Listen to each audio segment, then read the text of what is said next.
All right, so I recently gave a talk at a local triathlon club, and the goal of this talk was to give them some really essential exercises that pretty much all endurance athletes should be doing.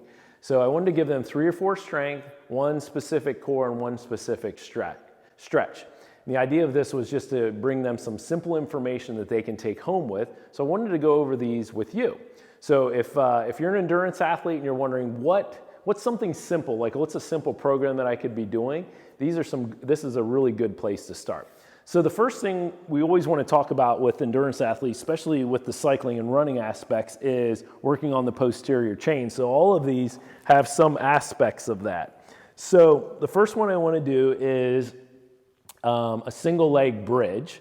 So a single leg bridge, you basically have the leg over here just resting, and then you're going to press straight up and back down. The key with this is make sure you get just as high as you would as if you were doing a double leg bridge. Go all the way up, go all the way back down, pressing your hips straight towards the ceiling, and emphasis on the glutes.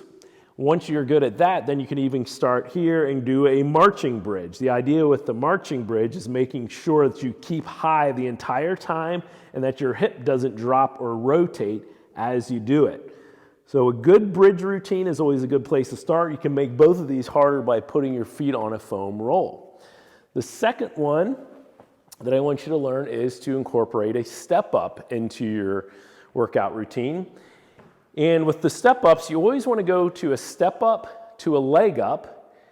1, this works on balance, as you can see. 2, we're making sure we fully extend this leg, pushing back and while lifting this one up. It's almost like you're running up a really steep hill or running up bleachers is what it should feel like.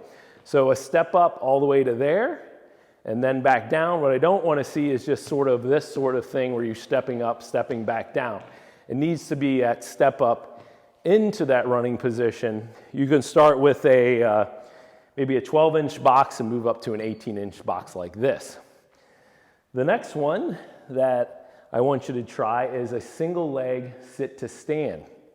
So with this just takes a lot of core and hip mobility. I'll kind of demonstrate it both ways. We'll go this way first, and you want to go all the way up, all the way back down.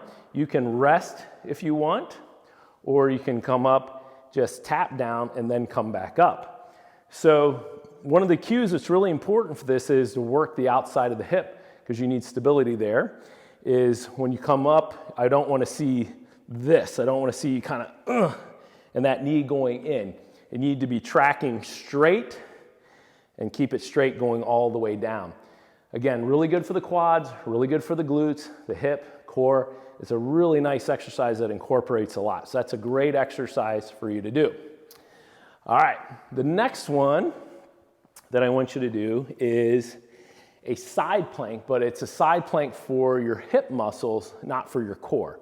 So typically a side plank is a great core exercise. You should still do that one if you'd like, but this one is specifically for your hips. So for this one, you start with your bottom leg bent. You're going to come up, and as you do, you want to push your hips forward like as if you were doing a bridge. This is really key. You don't want to be back here. Push the hips forward. Then I'm going to push down with this bottom leg so that I'm lifting my hip, and then I'm lifting the top leg past parallel. And you want to just hold that for about 30 seconds. You can even do it longer if you would like. And again, you can see this angle that I'm nice and straight here. I'm pushed forward, I'm not back. So make sure you always push forward there. This is a great exercise for building up the outside of the hip and the hip rotators, the hip abductors, which you really need when you're doing all the single leg stuff, especially for running. All right, the next one that I want you to do is a really nice, really fun core one. Let me bring this out just a little bit. So the bird dog is a really common general core exercise we use a lot in physical therapy for working the abs and the back. If you want to make it really hard to get your core really activated, you want to do it with your knee elevated. So this is called a knee elevated bird dog. And what you do with this is you get into the bird dog position, make sure your knee is right underneath your hip. You don't want to be back here. And then what you're going to do is just prop your knees just an inch off the ground and then push all the way straight back and bring the leg all the way to the starting position. Back and forth like this. And you'll have a tendency to cheat by coming higher and going backwards. That's how you'll cheat with this. So really stay nice and tucked. Then if you really want to challenge yourself, then go opposite arm, opposite leg. Try to keep those knees low. That's a really hard one. Give that one a try. All right. Then last one, this is a stretch that just about all endurance athletes need because we're so quad dominant, is to do a couch stretch. So a couch stretch is as if this was your couch. I want you to stand in front, put your leg back, knee goes down. Let me show you the other side. Knee goes all the way down.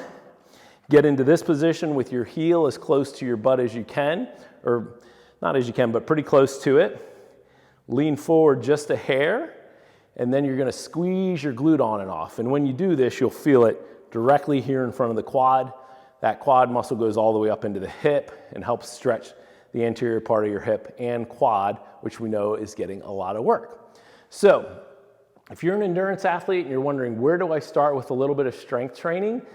Those exercises I gave you right there for lower extremity strength plus the core and a stretch for your legs is a really great place to start. If you have any other questions about what you should be doing as an endurance athlete for strength training, please reach out. We'd love to help you.